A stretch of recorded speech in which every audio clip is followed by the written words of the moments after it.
Pertama, saya berterima kasih sekali ada forum ini.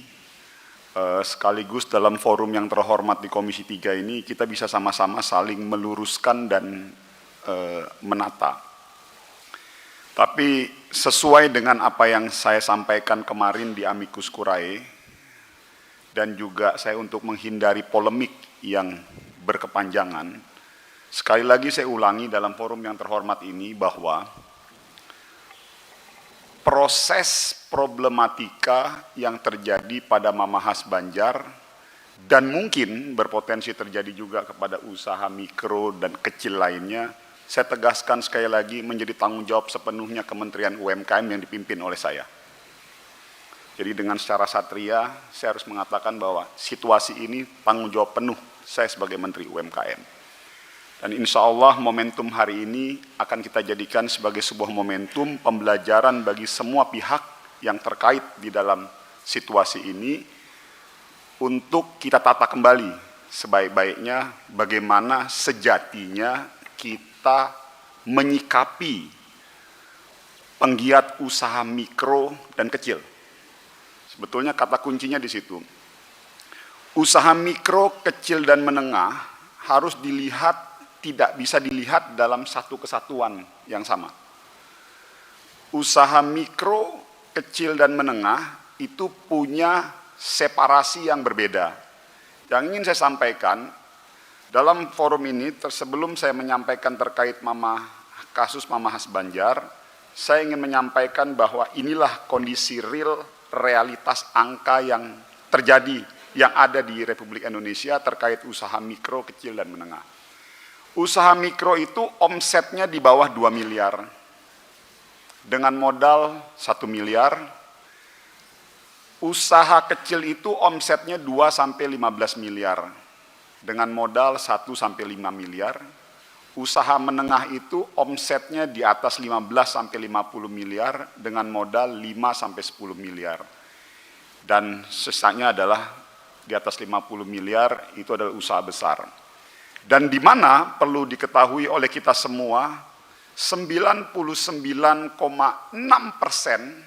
entitas usaha yang masuk di sektor UMKM, 99,6%-nya usaha mikro.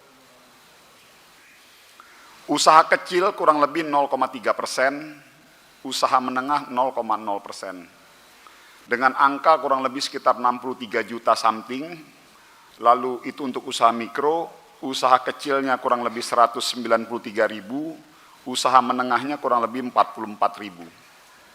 Dari sektor UMKM ini memberikan kontribusi 60% terhadap PDB kita.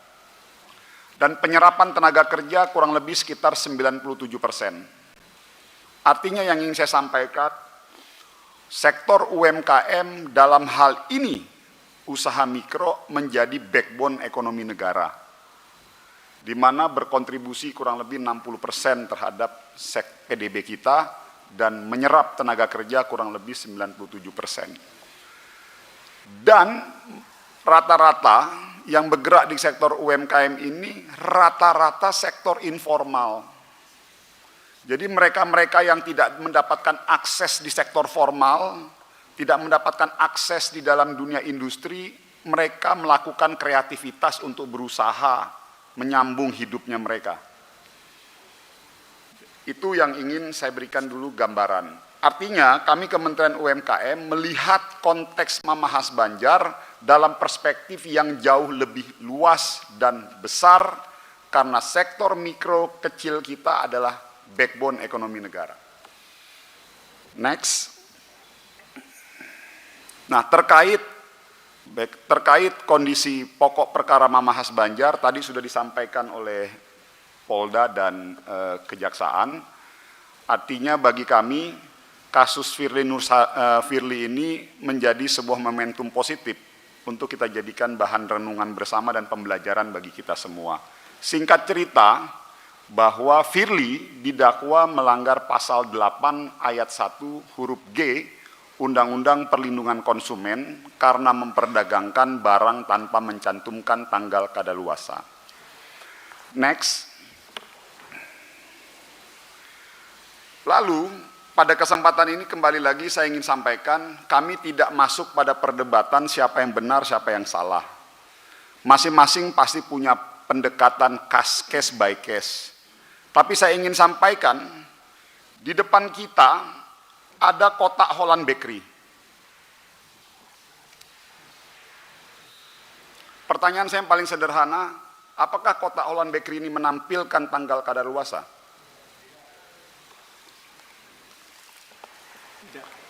Yang kedua, di dalamnya ada roti Holland Bakery.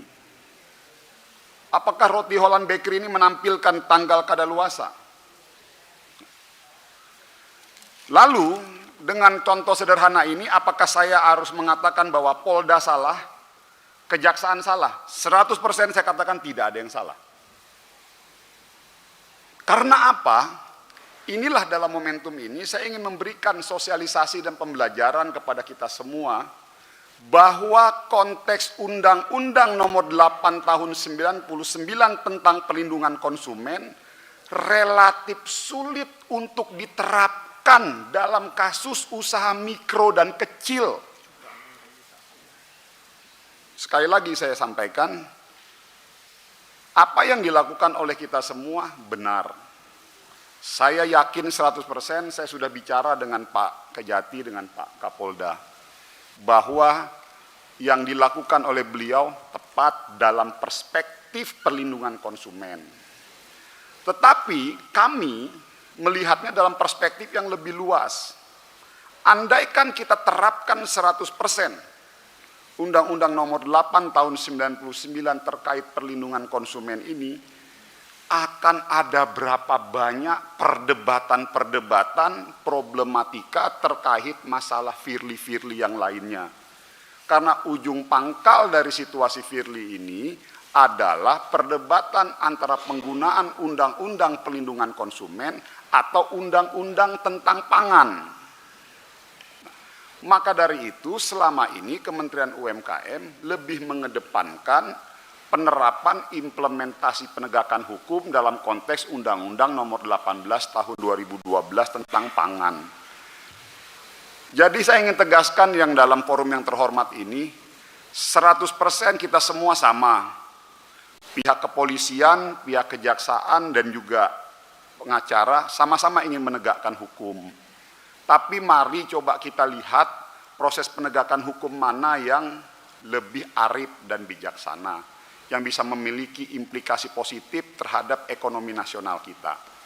Saya sampaikan dalam forum yang terhormat ini, Undang-Undang Nomor 8 Tahun 99 tentang Perlindungan Konsumen, disebutkan di situ, pelaku usaha dilarang memproduksi dan atau memperdagangkan barang dan atau jasa sesuai dengan pasal 41. Di mana firly diduga melakukan pelanggaran tidak mencantumkan tanggal kadaluarsa atau jangka waktu penggunaan dan pemanfaatan yang paling baik atas barang-barang tertentu. Ada poin A sampai J, tapi dalam hal ini firly melanggar poin G. Di dalam Undang-Undang Perlindungan Konsumen, pelaku usaha yang melanggar ketentuan dipidana dengan penjara paling lama 5 tahun atau pidana denda paling banyak 2 miliar rupiah. Pasal 62 ayat 1. Saya sekarang masuk kepada Undang-Undang Nomor 12 tentang pangan. Di dalam Undang-Undang Nomor 12 ini percis juga memuat sanksi pelanggaran terkait yang ada di perlindungan konsumen. Yaitu setiap orang yang memproduksi pangan di dalam negeri untuk diperdagangkan wajib mencantumkan label di dalam dan atau pada kemasan pangan.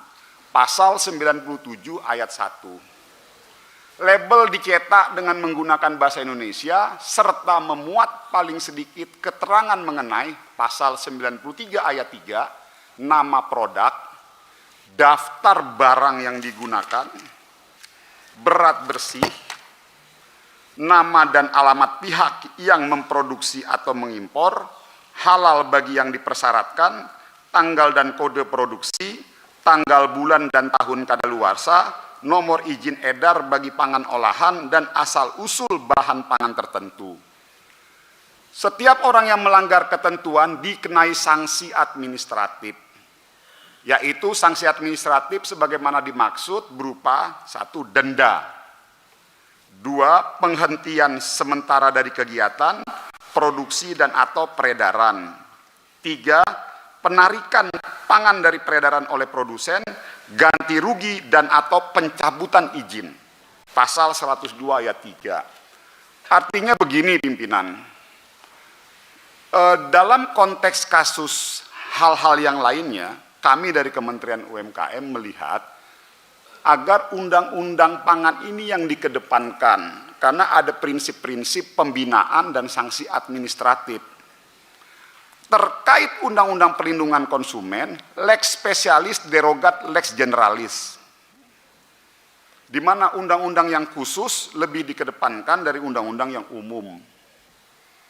Jadi dalam konteks hari ini, ada yang mengatakan kepada kita semua, kalau tidak diberikan sanksi atau tidak diberikan penegakan hukum, nanti jadi mbalelo. Setuju 100%. Saya tanya kepada saudara Firly kemarin, dia mengakui bahwa dia melakukan kesalahan. Artinya maksud saya, dalam konteks hari ini saya selalu menegaskan bahwa tidak ada yang bisa dipersalahkan. Ini kembali lagi saya dengan tegas, saya yang bertanggung jawab secara penuh dalam konteks permasalahan ini. Ini adalah salah satu bagian dari introspeksi diri kami Kementerian UMKM untuk menatap perbaikan mekanisme penertiban, perlindungan, dan pembinaan terhadap UMKM.